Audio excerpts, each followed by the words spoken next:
So let's talk a bit about Hansi Flick and the High Line at Barcelona.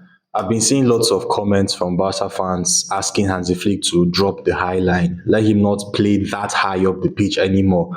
And me personally, I don't think Hansi Flick can do that. First of all, it's not his style of play. That is not his pattern. That is not the way he sees football. And secondly, dropping the high line comes with repercussions for us defensively.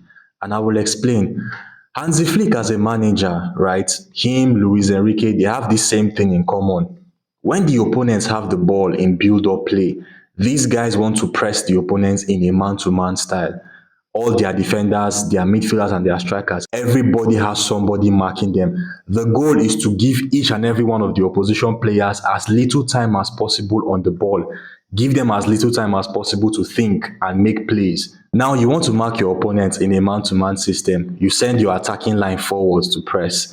Your midfield line has to follow them, as well as your defensive line. You can't have your attacking and midfield line go forward to press, then your defensive line sits deep.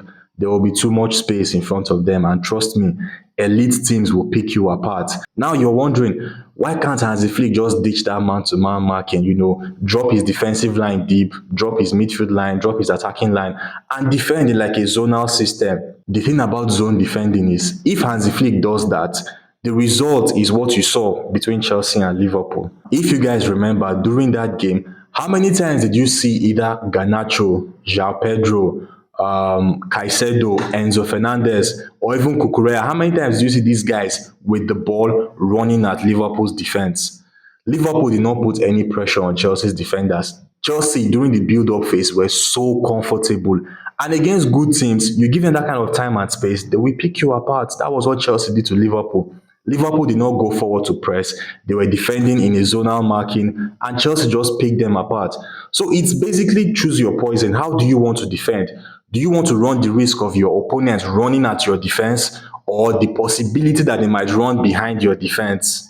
You look at teams like Bayern Munich, Liverpool, PSG, Barcelona. These four are the main pioneers of that man-to-man pressing and high-line football right now. And each and every one of those teams, the day they come across a team that will properly expose their high line, they get beaten very well. You look at PSG against Chelsea in the Club World Cup final. That is what happens when your high line is properly breached. You look at Barcelona against Sevilla recently. And speaking of PSG and Barcelona, in my next video, I will explain one key difference. I said Luis Enrique and Hansi Flick love pressing in a man-to-man system, all right? But there is one key difference with how they defend the opponent's build-up play. Hansi Flick, the way he sees football, his footballing philosophy won't allow him drop that defensive line, because you're basically asking him to give his opponents time and space on the ball, give them possession, basically. That is not Hansi Flick's way. So asking him to drop that high line, it just won't happen.